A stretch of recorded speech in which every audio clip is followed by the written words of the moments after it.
Hello, my name is Deanna Ford. I'm the festival chair with the Thunder Bay Environmental Film Festival. It's 2017. It's our 8th film festival. We've got 11 films, 2 shorts, and a great lineup that we're hoping you'll come and check out. This festival is made possible with support from our funder, the Ontario Arts Council, and our sponsors. And we are so thrilled to have all the sponsors we've got that are from the community and further afield, even around the province. And today I'm talking with Kim McKee, who's a partner at Form Architecture Engineering, and she's got a few minutes to just chat with us about Form and the festival. And so I just was curious, Kim, the Form has actually sponsored the festival once before. You were on board last year, and you're back again. Why did you decide to sponsor the festival again? Form is absolutely delighted to sponsor the Environmental Film Festival again this year, because it's in line with one of our Form's core values, which is the creation of better places for people. And architecture is such a multifactorial profession that in creating better places for people, you have to look at the social, the economic, and the environmental dimensions of design in every project. And so by sponsoring the Film Fest, we feel that it increases the awareness of environmental issues that impact our practice and the designs that we create every single day. Wow. That does make sense. And of course, we've got a film that really kind of touches on that and the urban environment. We'll get to that in a moment. I'm just wondering, and maybe it'll come up right away, but is there an environmental topic that really kind of touches you or touches Form specifically? And it sounds like it's the urban environment and buildings. Right. Well, I mean, we go back to, we have a pretty basic and clear core value at our firm, and that is better places for people, and that's based on a practice of sustainability in all our designs. And our practice of sustainability, again, I go back to the 3 legs of the stool, which is the social, the economic, and the environmental supports to the design. Wow, that's awesome. That's so cool that you've got that built in. And you said your core values. That's the core value, one of the core values of our firm, yeah. Right, wow. Is there a film in this year's lineup that, or films that you're kind of looking forward to seeing? I would like to see all of them, but I am particularly interested in a few, and one of them is Citizen Jane, the documentary about Jane Jacobs, who, in my opinion, was a really great leader and a great thinker, and has had an example of one person having a huge impact on the thinking around urban design and the culture of design. And the impact is still felt today. And for an example of that, we have Jane's Walks taking place in many cities in North America, and indeed one in Thunder Bay. Again this year, and I think it would be great to go and see the documentary and then also take part in the Jane's Walk event. So, and just to mention, the guests that are coming for our post-film discussion are the people who coordinate Jane's Walk. Yeah. So they'll be there. They can talk about Jane Jacobs and what we're doing locally. So that's a perfect fit. Yeah. So yes. Yeah. So I'm excited about seeing that. That's gonna be a good one. Awesome. And now we chatted a little earlier, and you mentioned a couple more that, besides all of them, right. Which is fun, but a couple more that you might be interested if. Sure. Yeah. The other one, one of the other ones I was interested in is the permaculture, the film about permaculture. Sorry, I know there's the longer title, but it was the film about permaculture. Yeah. And it is looking at issues around food production, large-scale food production versus smaller-scale production, localized production. And it takes into account landscape design, both in urban and not so urban areas as well, which that it has some impact on my practice in terms of the integration of landscape and landscape features and food production in and around buildings in terms of vegetated roofs and green walls for air quality and that sort of thing. So I'm interested in that one. Great. That's, Inhabit is the name. Sorry, yes, permaculture, and Inhabit and then permaculture. Exactly, yeah, our Sunday morning film. Right, then I could see that being a really great fit. Yeah, very interesting. Yeah, because you don't just look at the inside of a building, you look at the outside as well.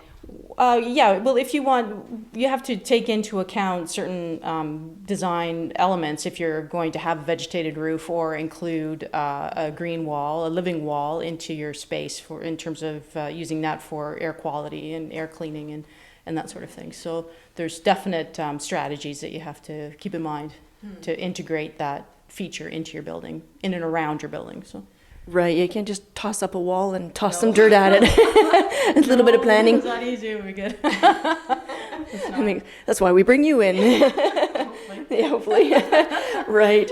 Well, I was just wondering, is there anything else that you'd like to mention just before we start wrapping up? Well, another film that I would like to see is the Plastic Ocean as well. And that one I'm interested in looking at because I am a little bit aware of the issue, but I'd like to watch it to see if there's some strategies, some solutions, some things that they can propose that people that can do on a small scale that will affect that. Because, I mean, as we talked about, sometimes when you see these films, the scale of the problem just seems so overwhelming. You become sort of shut down in terms of what you can do about it, you know, as a single person, you know, living your life as we do in a Western society. So I would like to see that one. I'd like to see some small solutions that I could perhaps apply in my practice and yeah, go from there. That's cool. And you mentioned, as we were preparing for talking today, about a project that you were involved in that had to do with water bottles. Yeah. Can you share about that? Yeah, sure. It was a recent renovation. It was a very large renovation, and one small part of it involved installing a new drinking fountain. And the drinking fountain that we specified and had installed it was like a normal fountain where you could go and take a drink of water, but you could also place your non-disposable water bottle on the plate and then push a button and have that filled with water, refilled with chilled water. And it had the great benefit of having a readout that gave an indication of the equivalent number of plastic water bottles that didn't go into landfill because you were using the water bottle filling option on there, right? And I really like that one in that element because it's one of those things that really exemplifies the cumulative effect of a very small kind of intervention, you know, like a small intervention of including a water bottle filler on a drinking fountain. And I forget what the number was that it was at last time, but I always like to go in there and check to like see it grow. But it just gives you an idea of like that small change over a number of times, then it can affect a large change. So yeah, so that was a successful little example of that. That's really cool. And so you're there, you're the one person standing filling a bottle, and I run into that too, that people think they one person can't do anything. Yeah. But I can imagine looking at the readout and seeing 1131, and you know, when I fill up my water bottle and it's 1132, yeah. And it's like, you know, 1131 people preceded me here, yeah. All those one individual peoples. Yeah. And look at all the water bottles we've kept out of a landfill. Yeah, if you can imagine them stacked up like against a wall, like 1,100 water bottles, and it's more than that. But yeah. You imagine them stacked up, or like sitting in a landfill or something. Then I just think it's a success for sure. So that's a great thing. I'm so glad you created something that helps individuals know that their contribution matters. Yeah. And it's a fairly small thing too, you know, like it's a fairly small intervention of changing the spec from just a water fountain to a water bottle filling fountain. Right. I'm trying to say that fast. Well, and we know the effect of our individual actions because we know how much plastic is, well, if you don't know how much plastic there is, you'll see it in a plastic ocean. Yeah, no, exactly. And it's all individuals who've handled that plastic. Yeah. So we'll make the choice to buy that plastic. That's the key, right? To make the choice, and you make the choice not to buy that plastic, to fill it up with the fountain, and that choice, cumulative over a large number of people, is keeping that number of bottles out of the landfill. So that's the way I like to look at it. Wow, thank you. Thank you for adding that one little piece in there. Okay. Yeah, that's awesome.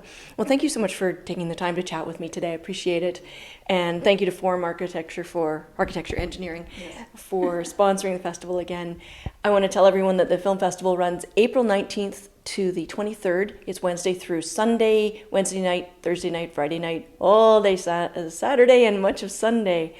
We're at the Boralaskan Theatre. It's super easy to get to. It's just off Oliver Road. Parking is free the whole time we're there showing films, and it's right beside the building, so easy to get to. We've got film trailers on our website. Check out ecofilm.ca, and well, we'll see you at the movie, and thanks so much again for chatting. You're welcome. See you at the movies.